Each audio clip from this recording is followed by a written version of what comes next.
अरे शुक्र है बीजेपी वालों, तुमने ये नहीं कहा कि इंटर करने के बाद जो 10वें में एडमिशन लेगा उसे लैपटॉप देंगे। बताओ 7वें चरण में जौनपुर वाले उनकी भाप निकालोगे कि नहीं निकालोगे? ये जो गर्मी निकालने वाले हैं जब जौनपुर में आएंगे तो अपने आप भाप निकल जाएगी उनकी।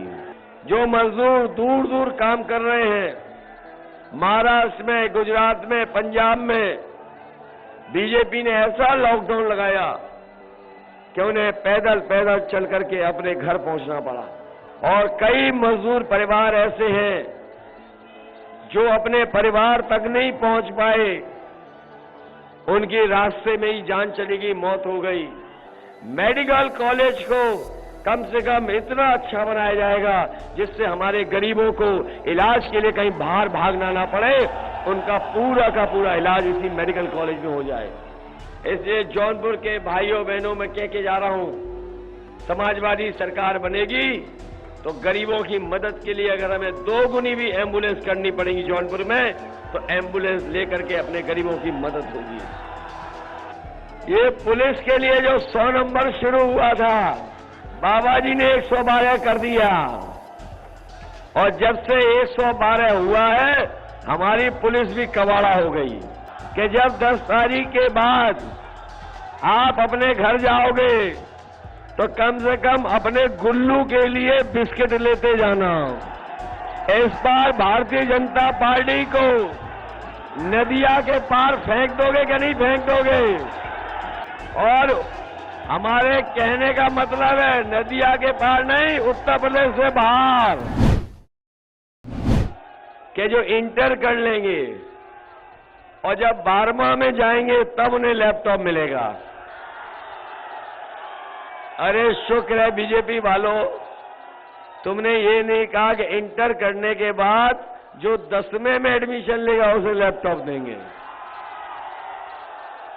ये जो हमें एक लैपटॉप दिखाई दे रहा है इस नौजवान के हाथ में, बताओ 7वें चरण में जौनपुर वाले उनकी भाप निकालोगे कि नहीं निकालोगे? ये जो गर्मी निकालने वाले हैं जब जौनपुर में आएंगे तो अपने आप भाप निकल जाएगी उनकी। ये मान लें कि जौनपुर की सभी सीटें जीतने जा रहे हैं।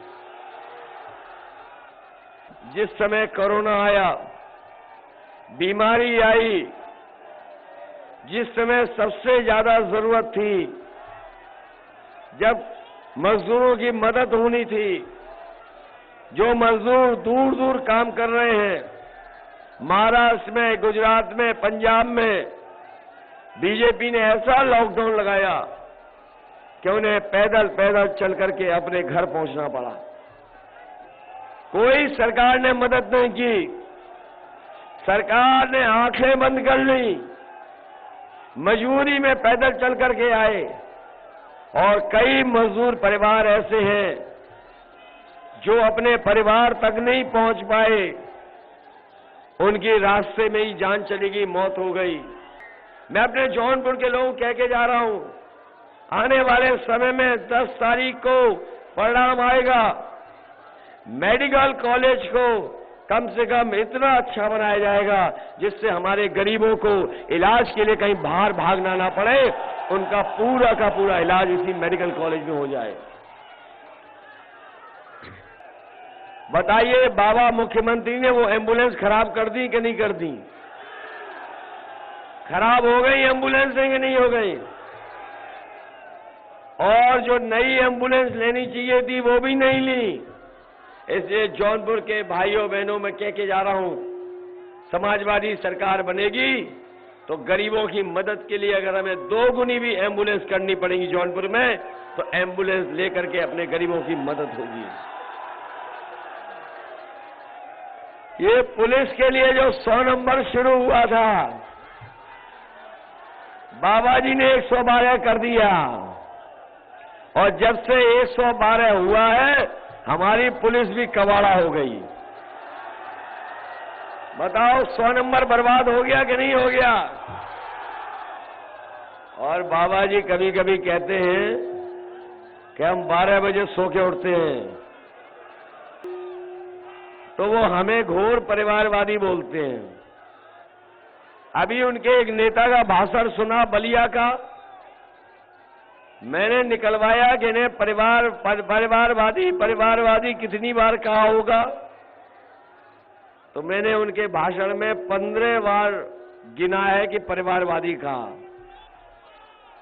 हम स्वीकार करते हैं हम परिवार वाले लोग हैं, और हम परिवार वाले लोग अपने बाबा मुख्यमंत्री जी को एक सलाह देना चाहते हैं, एक सुझाव देना चाहते हैं कि हम जितने परिवार वाले लोग हैं, जब कभी बाहर जाते हैं और बाहर से अपने घर जाते हैं परिवार के बीच में, तो हम अपने परिवार के लिए कुछ न कुछ सामान लेके जाते हैं, बच्चों के लिए मिठाई लेके जाते हैं।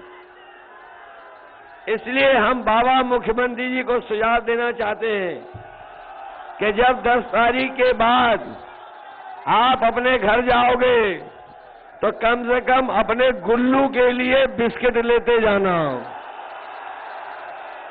बताओ जौनपुर के लोगों, इस बार भारतीय जनता पार्टी को नदिया के पार फेंक दोगे कि नहीं फेंक दोगे? और हमारे कहने का मतलब है नदिया के पार नहीं, उत्तर प्रदेश से बाहर।